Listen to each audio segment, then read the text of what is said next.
So guys, last year, this was my favorite iPad and Mac accessory of 2021, and this is this on steroids. Let's ramble. Hold up, place go wild when I pull up. They all on me like it wants. Hey, what's up guys? It's great to see you all again, and if you're new here, I'm Patrick, and this is why I ramble about tech and other stuff. So the M1 iPad Pro is an amazing piece of hardware, especially the 12.9-inch version. In my opinion, it is the best tablet that is currently available on the market. So what makes this tablet so awesome? What makes it so much better than the competition? There are 4 things that really set this tablet apart. There is of course the beautiful mini LED display. There is a ridiculous amount of RAM in there. I mean, it has 16 gigabytes of RAM, which is complete overkill for a tablet, but it is truly impressive, and you can be sure that it can handle anything you throw at it without stuttering. It has an M1 chip, which again is nuts, and it has a Thunderbolt port, and that opens up a ton of possibilities. One of my favorite benefits of having a Thunderbolt port on the iPad is that I can now hook up my super fast Thunderbolt SSD drives to the iPad and enjoy super fast read and write speeds.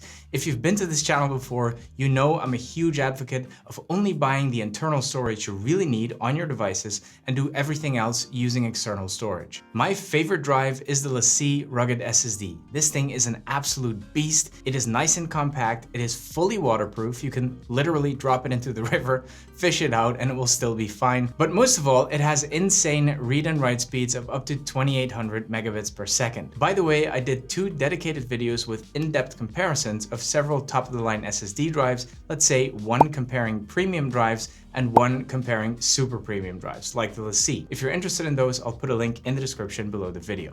The downside of the LaCie is that it's very expensive, more expensive than most other drives. Now, you might think, what's the point then? I might as well shell out more money for internal storage. And while that would be making a valid point, that storage sits on your iPad and it can't be used anywhere else. And an external SSD can be used between all of your devices. So Thunderbolt drives are amazing to use with the M1 iPad Pro, but there is one issue, and that is of course that the iPad Pro has only the one port, and you would have to invest in a Thunderbolt hub if you want to have more than just the one port while still being able to use the SSD at full speed. So then we're looking at something like the Caldigit TS3 Pro, which I've been using for a long time as the main hub for my MacBook Pro. But if you take the price of the LaCie and add on the Caldigit, you're looking at a pretty hefty investment. Now, the reason I chose the Acasis hub as my favorite iPad accessory of 2021 is the fact that it combines a hub with SSD memory at a very reasonable price.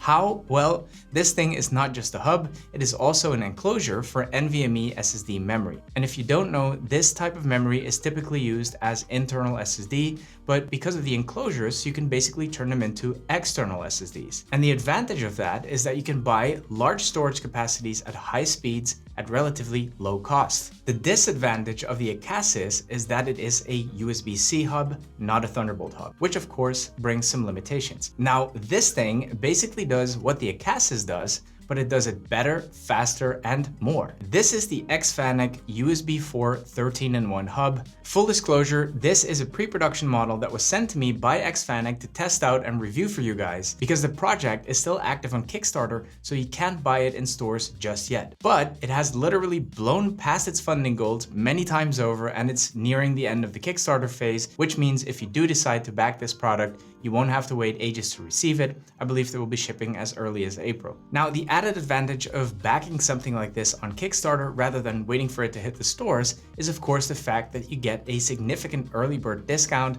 in this case 34% off the MSRP. Now, just for reference, I'm currently using this thing with my iPad Pro, but this hub is built to work with the fastest computers as well. So this would also be a fantastic companion for even the newest Macs. So let's have a closer look at this thing and all it can do.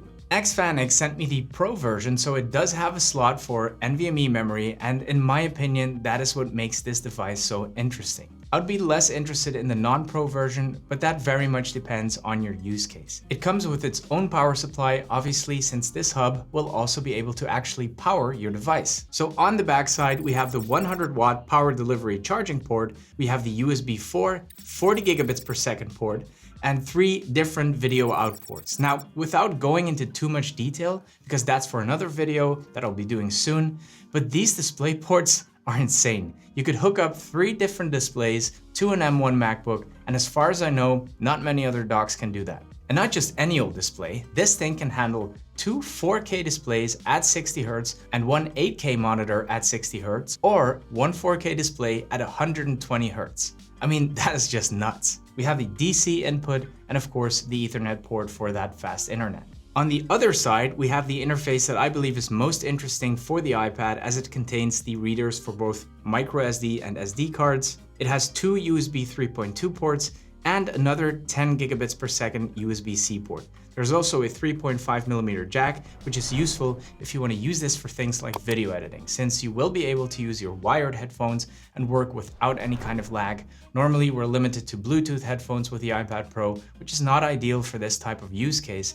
This thing fixes that. And lastly, we have the power button. Now, for the really interesting part, we have the slot for our NVMe memory. Now, I'm using a 1TB SSD, but this thing supports drives of up to 8TB, which is absolutely amazing. As you can see, the lid pops off magnetically and it snaps back on just as easily. You simply open it up, slide in your SSD, and close it back up. I'm using a full-sized one, but it does support 4 different sizes. So guys, as you can see, this thing really has it all. You can hook up pretty much anything to your single port M1 iPad Pro and use it as a full-blown workstation. And again, I'm using it with my iPad Pro, but I'm currently waiting for my new M1 Max MacBook Pro to arrive any day now, and you can be sure that I'll be putting this thing through its paces and test every single feature. So if you're interested in that, be sure to subscribe and hit the bell so you know when that's up. If the video was useful to you, please give it one of these. It really does help the channel. Thank you so much for watching, and see you in the next one.